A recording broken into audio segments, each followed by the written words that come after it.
Only pistols. Today we're having a look at a Crosman Skanaker 88. This is a single shot CO2 powered 177 target pistol. Production dates 1987 to 1991. Let's start by having a look at the markings. On this side you've got the low pressure marking showing it's a low pressure weapon specifically for the German market. On this side, Crosman Skanaker Model 88 caliber, Crosman airguns, Bloomfield, New York, patents and patents pending, and then on the bottom here a serial number, which I don't think is representative of how many of these they made. The grip, well, let's start with having a look at this grip because it's one of the most notable things on this pistol, and it's also one of the most unique things. I'm not aware of any other pistol having a grip like this. So what you've got is the ability, not only got a palm shelf as fairly standard, but what you've also got is the ability to increase the depth of the grip. So by undoing these bolts, you can actually increase the depth of the grip to fit your hand. That said, the grip is smooth, not stippled, and would still need a bit of carving around even for me if I was to be using this pistol regularly. One of the other things about the grip, which is quite interesting to see, is its offset. So that's the sights held level, and you can see just how much offset that grip's got, and that does help actually to actually hold that pistol easily with a drop wrist. That angle really works very well, but you can't alter a lot else about it. So you can't alter the angle. In that way it's quite fixed.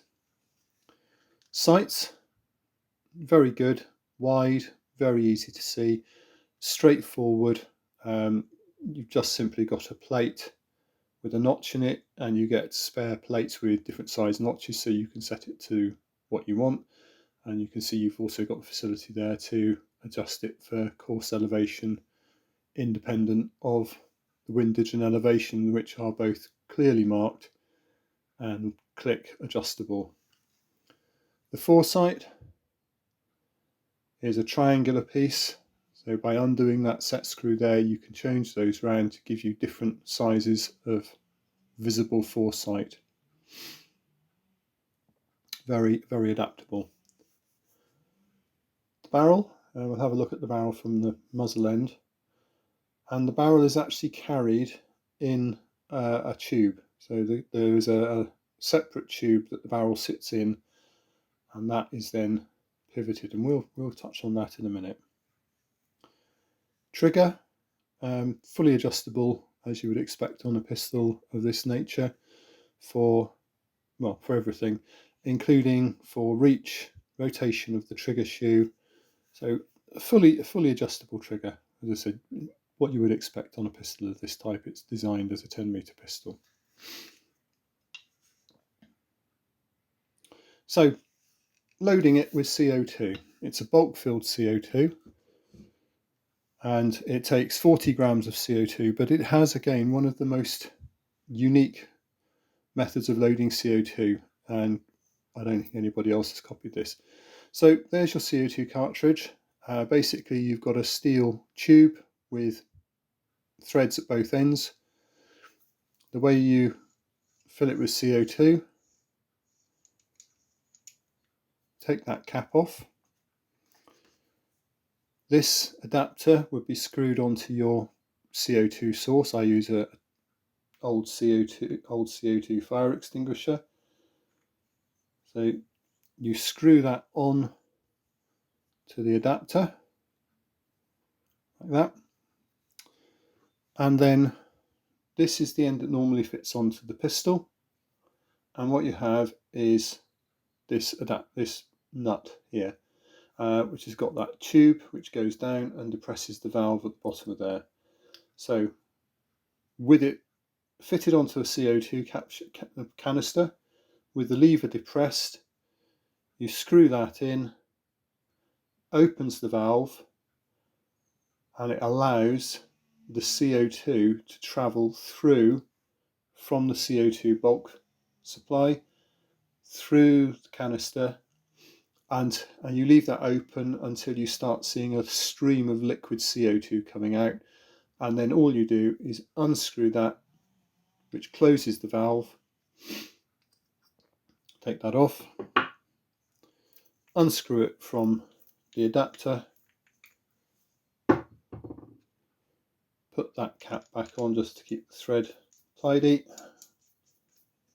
and that's it. 40 grams of CO2, no need to put it in a fridge. A very easy system, but really for what it carries, it's quite a heavy solution. Another one of those bits about this pistol that was probably an interesting design concept, but maybe not entirely practical. So anyway, you've got a CO2 capsule now with 40 grams of liquid CO2 in it. You screw that onto the pistol, finger tight, that's it. And then to cock the pistol and load it, pull this lever back, that cocks the trigger, the barrel's popped up, and again here you can see the inner barrel in its sleeve, and the sleeve's just carrying the barrel, so you've got a precision rifled barrel in there. So pellet goes directly into the end, and yeah, we'll put that on and he'll explain why in a minute. Push that down, that goes back across,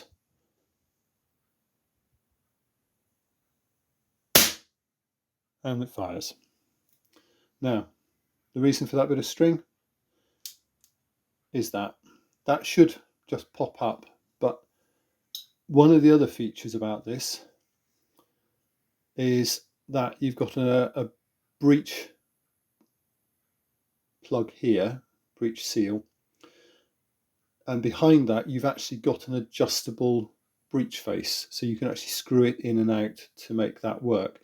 And the problem with it is that you get CO2 comes out and it just pushes the washer forwards. I've tried shimming it. I mean, short of actually gluing it in place, which I don't really want to do. It walks forwards, and it doesn't take very much. You're not talking about a lot of effort there to lift it. You just unstick it. So pellet in. You've cocked it. Push that across. That holds the barrel down and in place, which you can set that detent and the effort on top of that to hold the barrel down there. So that those two more adjustments. So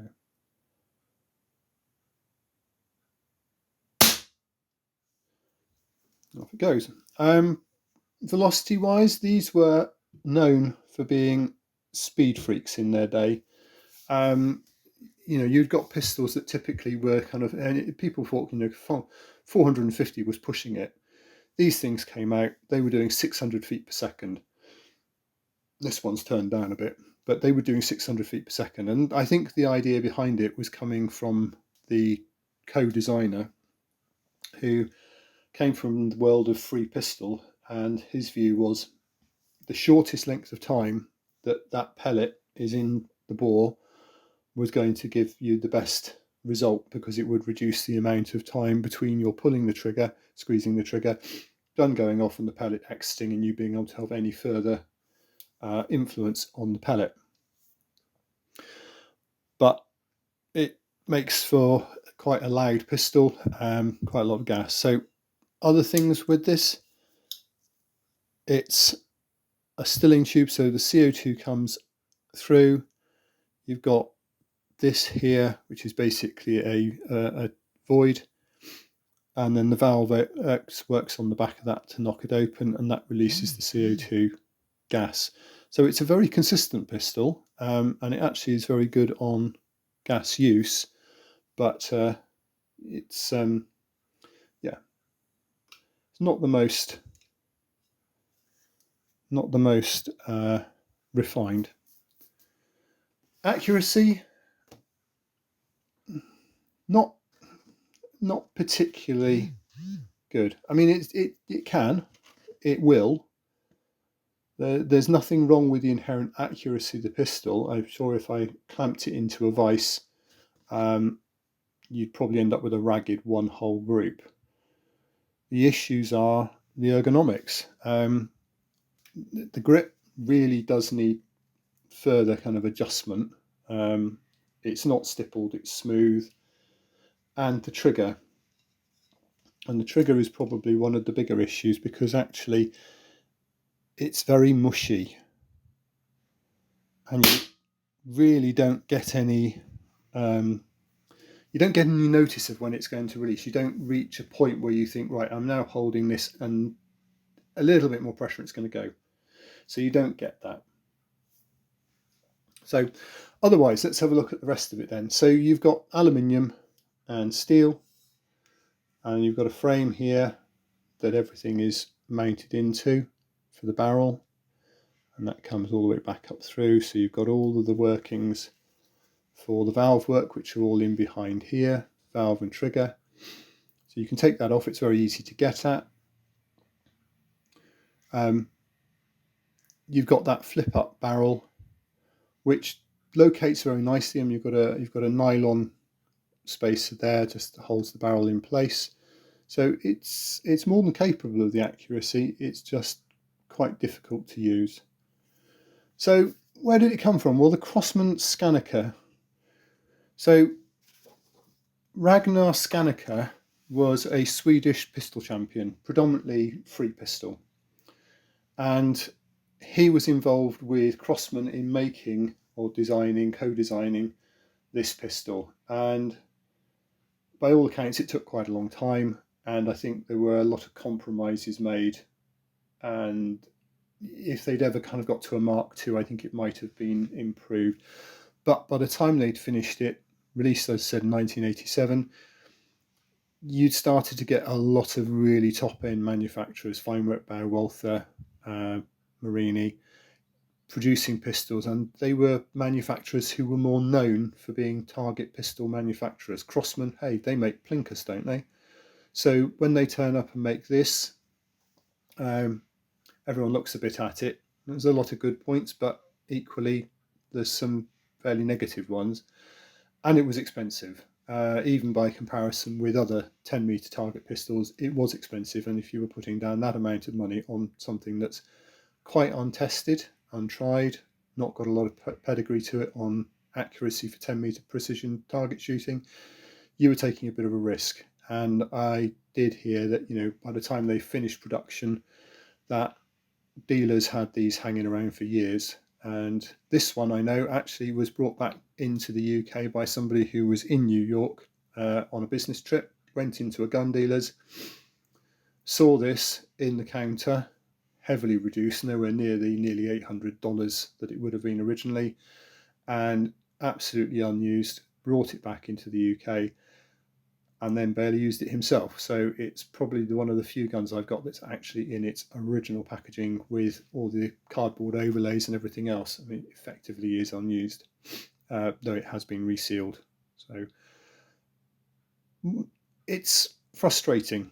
It's a frustrating pistol to use. I'm all for a better mousetrap. I love gadgets, I love gizmos, I love things that make a pistol better. This, I think, just had too many of them.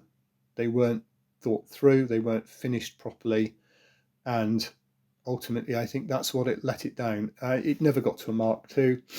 If it had, maybe they would have ironed some of those things out. I know I've seen quite a few around with bowler grips on them, so people put their own aftermarket grips on, got rid of this is effectively a tri-grip. It's like you'd find on a shotgun, to try and lay out what you needed in a shotgun. So the issue with that is it's very complicated. It probably added a load of cost that once you set it up for you, you're never going to move it again.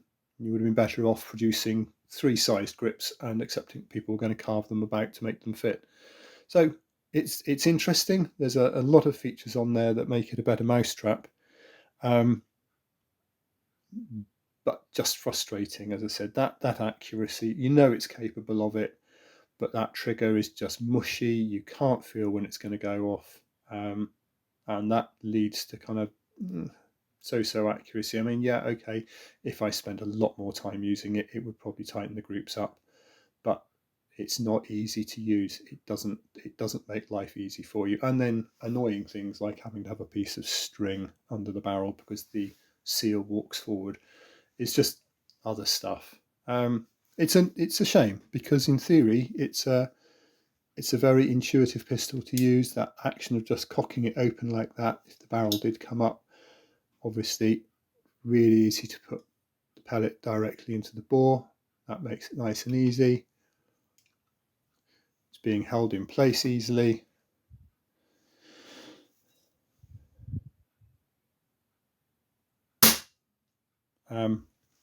It's good. Well, it should be good, but there you go. Okay, so there you go. There is a Crosman Skanaker 88, Model 88, made by the Crosman company, who I think didn't have another venture into the target, the dedicated 10-meter target pistol market ever again. I think they were probably left smarting after what they spent on getting this one off the board. Made, like I said, 87 to 91. They're still around. Definitely worthwhile getting one if you can. As I said, as an idea in better mousetrap, these things are stunning. Would I want to try and compete with it at 10 meters in a full 10-meter match? Not really. I've got enough handicaps as it is without trying to use this as well. So there you go, Crosman Skanaker Model 88.